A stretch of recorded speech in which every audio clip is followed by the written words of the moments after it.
সেই ছোটকাল থেকে শুনে আসছি যে বিনা লাভে কেউ তুলার পজা বয় না, আবার স্বার্থ ছাড়া এই পৃথিবীর বুকে কেউ কারণ না। আর ঠিক তেমনি মায়ের কোলে থাকা একজন শিশু যতক্ষণ না কাঁদে ততক্ষণ মাও নাকি তার বুকের দুধ ওই বাচ্চার মুখে তুলে দেয় না। আর ঠিক তেমনি রুহুল কবির রিজভী সাহেব আজ মালয়েশিয়ার সমবাজার খোলাতে, ওই মালয়েশিয়াতে যখন বাংলাদেশের ওই যে 50,000 শ্রমিক নতুন করে নিয়োগ দিতে পারবেন, হয়তো সেখান থেকে আপনাদের অ্যাকাউন্টে, আপনাদের পকেটে ঢুকবে মোটা অঙ্কের কোনো একটা অ্যামাউন্ট, যেই অ্যামাউন্টের ভরসাই আপনারা একে একে 3বার মালয়েশিয়াতে এসে আপনারা মিটিং করে গেছেন। আর সেখানে শুধু কিভাবে মালয়েশিয়ার সমবাজারটা খোলা যায় আর কিভাবে নতুন করে 50 থেকে 60 হাজার মানুষের ভাগ্য নিয়ে খেলা যায় সেই পরিকল্পনাটাই আপনারা করে গেছেন। কিন্তু এদিকে যে 2 লক্ষ প্রবাসী অবৈধভাবে প্রতিনিয়ত আতঙ্কে থাকছে, প্রতিনিয়তই তাদের বাংলাদেশে থাকা ফ্যামিলিগুলো আতঙ্কে থাকছে, সেগুলো নিয়ে আপনাদের কোনো আলোচনা হয়নি কিংবা হওয়ার প্রয়োজন মনে করেননি। আর ঠিক তেমনি এই জন্যই আমি বললাম যে স্বার্থ ছাড়া এই পৃথিবীর বুকে কেউ কারো না, আবার বিনা লাভে কেউ তুলার পজা বয় না।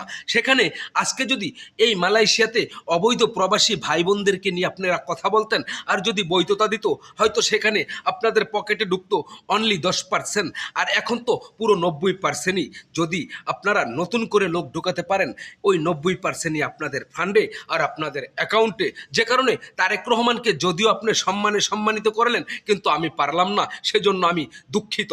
কিন্তু আপনাদের ভাবতে হবে ওই অবৈধ 2 লক্ষ প্রবাসী ভাই বোনের রেমিটেন্সটাও কিন্তু আপনাদের বাংলাদেশে যায়, আর সেখানে ওই অবৈধ ভাই বোনদের টাকাটাও কিন্তু আপনাদের বাংলাদেশের অর্থনৈতিক চাকাটাকে সচল রাখে। কিন্তু তাদেরকে নিয়ে ভাবার আর তাদেরকে নিয়ে কথা বলার সময়টুকু আপনাদের নেই।